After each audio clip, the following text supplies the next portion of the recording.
Salut mes petits zinzins de l'espace. Aujourd'hui dans Pop Life, on va parler d'un genre littéraire et cinématographique majeur, la science-fiction.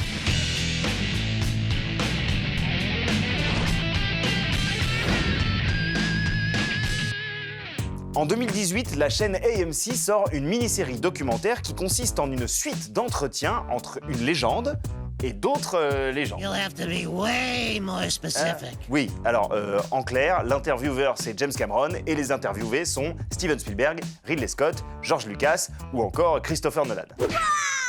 Le livre James Cameron, Histoire de la science-fiction, qui sort chez Mana Books, est la retranscription de ces discussions, toutes plus fascinantes les unes que les autres. Déjà, rien que l'idée d'un des réalisateurs les plus révérés du genre qui mène lui-même les entretiens, en soi, ça justifie l'existence du livre. Chris, it's a pleasure to get to talk to you on one of our common subjects, which is science fiction. No, well, thank you for having me. It's exciting to talk about.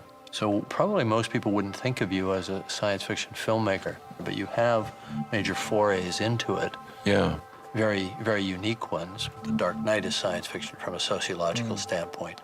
On y apprend, entre autres, l'identité d'un célèbre correspondant européen de Steven Spielberg qui devait se taper des factures de téléphone insensées. That began a 19-year friendship with Stanley. Right. A lot of it on the telephone, by the Yeah, way. right, because he doesn't fly. He doesn't fly. And I didn't go to England so much. When I was in England, I saw him, but I was mainly on the phone. We'd have these marathon 8-9 hour conversations on the telephone. I mean, literally eating lunch and dinner, just the two of us on phone calls. Yeah, that's pretty funny. It was. L'objectif de Cameron, avec ses entretiens, est de définir ce qu'est la science-fiction, de délimiter les contours d'un genre selon les œuvres et les ressentis de chacun des intervenants. Mais c'est pas seulement ça.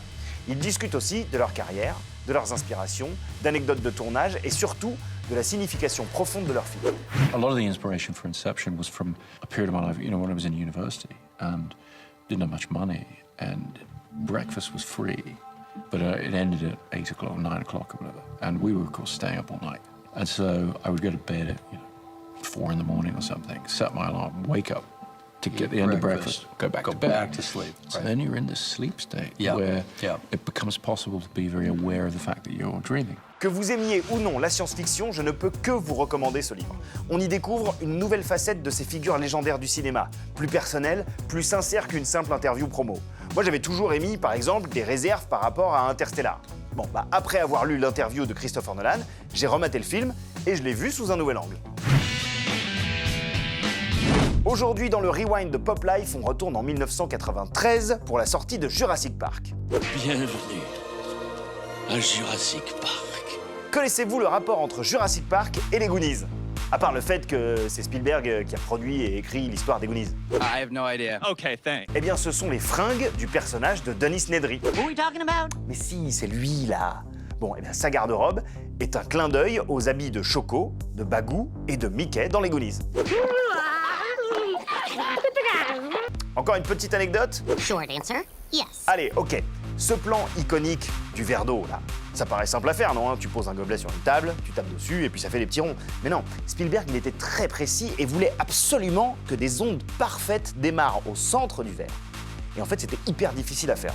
Ce n'est qu'au bout de 2 heures peu fructueuses à filmer un verre d'eau, hein, je le rappelle, qu'un technicien a eu l'idée de mettre une enceinte juste en dessous du verre, ce qui donne cette ondulation aussi parfaite que les courbes de mon corps de rêve.